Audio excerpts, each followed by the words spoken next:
नमस्कार दोस्तों, genius study में आप सभी का स्वागत है। आज का टॉपिक है झारखंड दर्शन रांची जिला, यानी रांची जिला के बारे में पढ़ेंगे।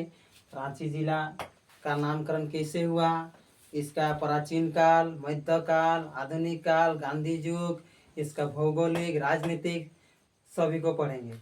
तो ये रांची जो नाम पड़ा, रांची नाम क्यों पड़ा? पहले क्या किया जाता था, बांस से जो धनुष बनाया जाता था उसका नाम था आर्ची। उसका नाम क्या था? आर्ची। यही कालांतर में आर्ची का नाम क्या पड़ गया? रांची। क्या नाम पड़ा? तो रांची। यानी हम लोग बोल सकते हैं कि आर्ची शब्द से रांची का नामकरण हुआ है। अन्य मान्यताएं हैं, और अन्य मान्यताएं हैं जैसे अरंची, अरंची, अरंची। अरंची जो मुंडारी भाषा का एक शब्द है, जिसका सामान्य अर्थ क्या होता है? अरंची माने मुंडारी भाषा में इसको बोल सकते हैं खेत में जोता जाने वाला, हल जोता जाने वाला सामान को हम लोग क्या बोलेंगे? अरंची बोलेंगे। जोता जाने वाला सामान का नाम क्या है? अरंची। यानी ये मुंडारी भाषा में अरंची बोला जाता है। इससे भी रांची शब्द बना है, आर्ची से बना है, अरंची से बना है, मान्यताएं हैं। और एक है रिंची नामक पक्षी से, जिसका बसेरा उस समय पहाड़ी मंदिर के आसपास में था। रिंची से भी क्या बना? रांची। यानी तीन प्रकार से हम लोग जान सकते हैं। आर्ची शब्द से क्या बना? रांची बना। अरंची शब्द से रांची बना। रिंची शब्द से क्या बना? रांची। रिंची एक पक्षी का नाम है। तो देखेंगे रांची जिला का चौहद्दी के बारे में जानेंगे। जैसे भारत का पूर्व में पश्चिम बंगाल, पूर्व में क्या है, भारत का पूर्व में क्या है, पश्चिम में, उत्तर में, दक्षिण में। तो उसी प्रकार से जो इस रांची जिला के चौहद्दी के बारे में हम लोग जानेंगे। जैसे भारत का पूर्व में बंगाल की खाड़ी, पश्चिम में अरब सागर, उत्तर में हिमालय, दक्षिण में हिंद महासागर। उसी प्रकार से रांची जिला का चौहद्दी है। रांची का जो पूर्व में है पश्चिम बंगाल। रांची का पूर्व में क्या है? तो पश्चिम बंगाल। उसके बाद उत्तर में है आपका हजारीबाग, और दक्षिण में है पूर्व पश्चिम उत्तर दक्षिण, दक्षिण में है खूंटी, और ये पश्चिम में जो है लोहरदगा। यानी रांची का चौहद्दी है। रांची के पूर्व में पश्चिम बंगाल, पश्चिम में लोहरदगा, उत्तर में हजारीबाग और दक्षिण में खूंटी। अब ये क्या हुआ? पूर्व, पश्चिम, उत्तर, दक्षिण। और उत्तर दक्षिण के अंतर्गत कौन सा जिला है? दक्षिण पूर्व के अंतर्गत कौन सा जिला है? उत्तर पश्चिम के अंतर्गत कौन सा जिला है? दक्षिण पश्चिम के अंतर्गत कौन सा जिला है? उसको जानेंगे। यानी रांची की चौहद्दी यहाँ पर है आपका रामगढ़, यहाँ पर क्या है आपका? रामगढ़। यहाँ पर चतरा, लातेहार। उसके बाद यहाँ पर है गुमला। यहाँ पर पश्चिमी सिंहभूम और सरायकला खरसों। यानी रांची का पूर्व में पश्चिम बंगाल, रांची का पश्चिम में लोहरदगा, रांची के उत्तर में हजारीबाग और रांची का दक्षिण में खूंटी। और यहाँ पर जो है आपका दक्षिणी पूर्व में कौन सा जिला है रांची का? तो पश्चिम सिंहभूम और सरायकला खरसावां। उसके बाद अगर देखा जाए उत्तरी पूर्व में कौन सा जिला है? तो रामगढ़। और पश्चिमी उत्तर में यानी उत्तरी पश्चिम में कौन सा जिला है? चतरा, लातेहार। या पश्चिमी दक्षिण में कौन सा जिला है? तो गुमला। तो इस प्रकार से ये रांची जिला का क्या हुआ? चौहद्दी हुआ। तो हम लोग जानेंगे इसके बाद, जैसे उस समय ब्रिटिश शासनकाल में ब्रिटिश शासनकाल में ब्रिटिश शासनकाल में ब्रिटिश का प्रशासन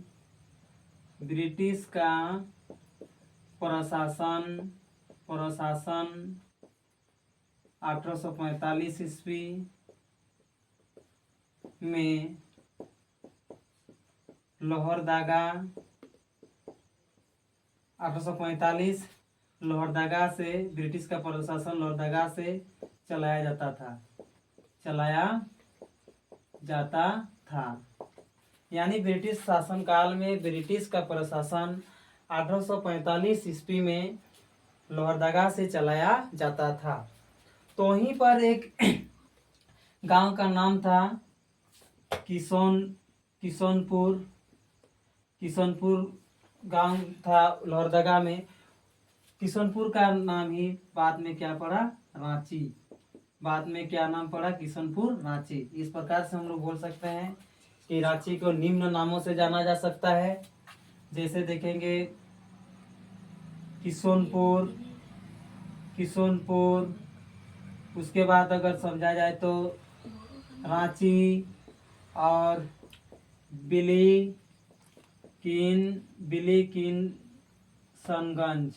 बिलीकिशनगंज। यानी इस प्रकार से जो रांची जिला का अन्य नाम है बिलीकिशनगंज। क्या है? किशनपुर, रांची और क्या है? बिलीकिशनगंज। यानी ब्रिटिश शासनकाल में ब्रिटिश का प्रशासन 1845 में लोहरदगा से चलाया जाता था। वहीं पर एक गांव था किशनपुर, उसी का नाम क्या हुआ? रांची। तो रांची के और अन्य नाम क्या क्या है? किशनपुर, रांची, बिलीकिशनगंज। अब दोस्तों देखेंगे ये रांची जिला का जो प्राचीन काल में क्या संबंध था। तो प्राचीन काल में रांची जिला जो था अशोक सम्राट का अधीन था। अशोक सम्राट का अधीन था। रांची जो जिला था उस समय प्राचीन काल में किसका अधीन था? तो अशोक सम्राट का अधीन था।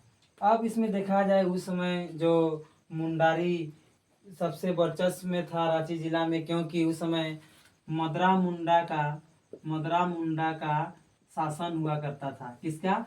मदरा मुंडा का शासन हुआ करता था।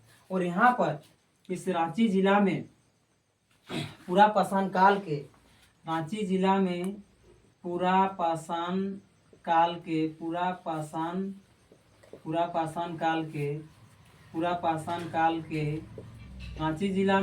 पाषाण काल के 3 अवशेष मिले हैं। कितना अवशेष?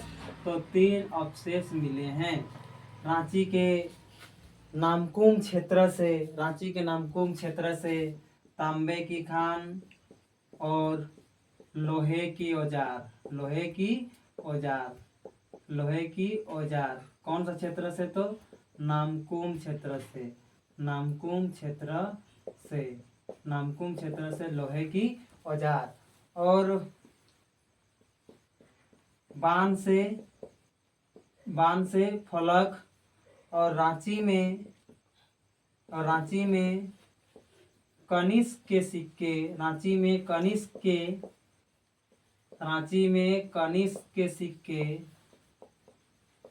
प्राप्त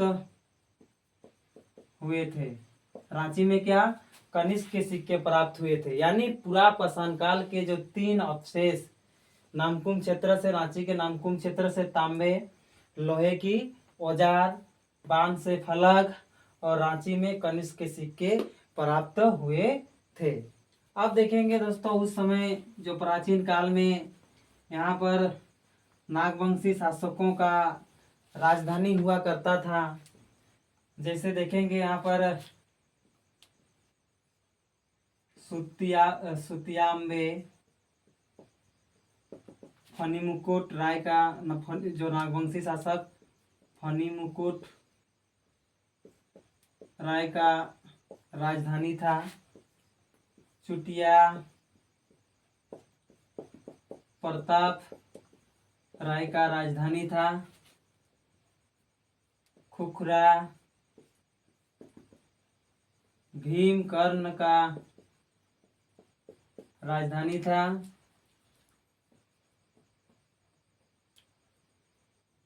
दोईसा,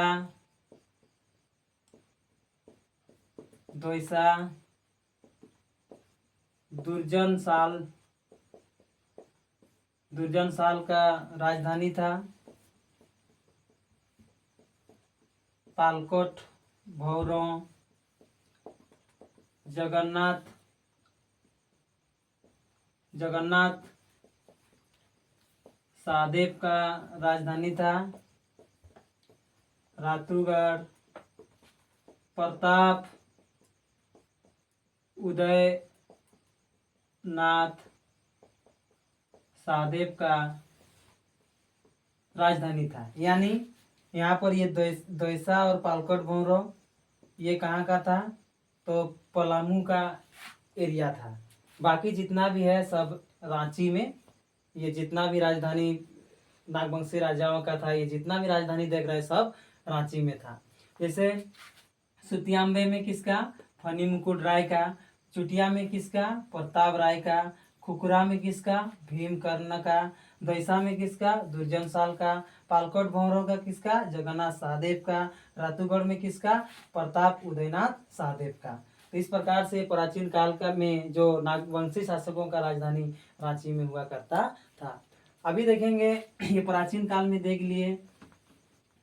अब देखेंगे रांची जिला का स्थिति मध्यकाल में, मध्यकाल में, मध्यकाल में, मध्यकाल में। जैसे कि आप लोग जानते हैं मुगल काल के शासक अकबर जब दिल्ली का शासक था, उसी समय छोटा नागपुर क्षेत्र में मुगल प्रवेश कर चुके थे। अकबर जब दिल्ली का शासक था उस समय छोटा नागपुर क्षेत्र में मुगल प्रवेश कर चुके थे। अब देखेंगे ये जो 1585 ईस्वी में, 1585 ईस्वी में कोकरा क्षेत्र के जो शासक थे, अकबर के सेनापति इसका जाबाज सिपाहियों ने क्या कर दिया, कोकरा के शासक को पराजित कर दिया। और अकबर का मृत्यु कब हो जाता है, 1605 ईस्वी में अकबर का मृत्यु हो जाता है।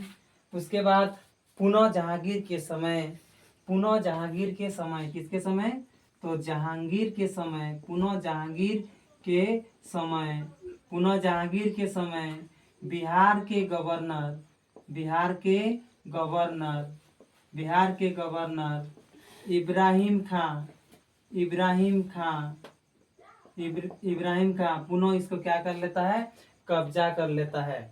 जहांगीर के समय, पुनः जहांगीर के समय बिहार के गवर्नर इब्राहिम खां पुनः क्या कर लेता है, कब्जा कर लेता है। और 1772 ईस्वी में, 1772 ईस्वी में, 1772 ईस्वी में रांची में ईस्ट इंडिया कंपनी का, ईस्ट इंडिया कंपनी का क्या हो जाता है, स्थापना हो जाता है। इस प्रकार से मध्यकाल को पूरी तरह से देख लिए। आप देखेंगे आधुनिक काल, कौन सा काल, तो आधुनिक काल, आधुनिक काल, आधुनिक काल। अब देखेंगे रांची का स्थिति आधुनिक काल में क्या था। 2 अगस्त 1857 ईस्वी में रांची जिला में जो 1857 का सिपाही विद्रोह था, यहाँ पर मतलब प्रचार प्रसार हुआ, शुरू हुआ। उसका नेतृत्व, उसका नेतृत्व कर रहे थे तो ठाकुर, ठाकुर विश्वनाथ, ठाकुर विश्वनाथ सहदेव, ठाकुर विश्वनाथ सहदेव शाही, ठाकुर विश्वनाथ सहदेव शाही जो 2 अगस्त 1857 ईस्वी में इस सिपाही विद्रोह का क्या मतलब नेतृत्व कर रहा था। और ये रांची जिला में 2 अगस्त 1857 ईस्वी में क्या सिपाही विद्रोह शुरू हुआ था। और गणपत राय के साथ, गणपत राय के साथ कमिश्नर, कमिश्नर कंपाउंड में, कंपाउंड में, कमिश्नर कंपाउंड में दोनों को क्या फांसी दिया जाता है। तो इस प्रकार से ये रांची जिला का क्या देखे हम लोग, इसका नामकरण कैसे पड़ा, कहाँ अवस्थित है, इसका चौहद्दी को देखे, और इसका प्राचीन काल में रांची का दृष्टि देखे, फिर मध्यकाल में देखे, फिर आधुनिक काल में देखे, और नेक्स्ट पार्ट में बताएंगे गांधी जी के बारे में, फिर रांची का भौगोलिक क्षेत्र, फिर रांची का जो राजनीतिक क्षेत्र किस प्रकार से है, तो उसको देखेंगे। अगर दोस्तों ये झारखंड दर्शन में रांची जिला अगर समझ में आ गया होगा तो वीडियो को सब्सक्राइब, चैनल को सब्सक्राइब करें, वीडियो को शेयर करें, लाइक करें, कमेंट करें। फिर नेक्स्ट वीडियो में मिलते हैं। धन्यवाद।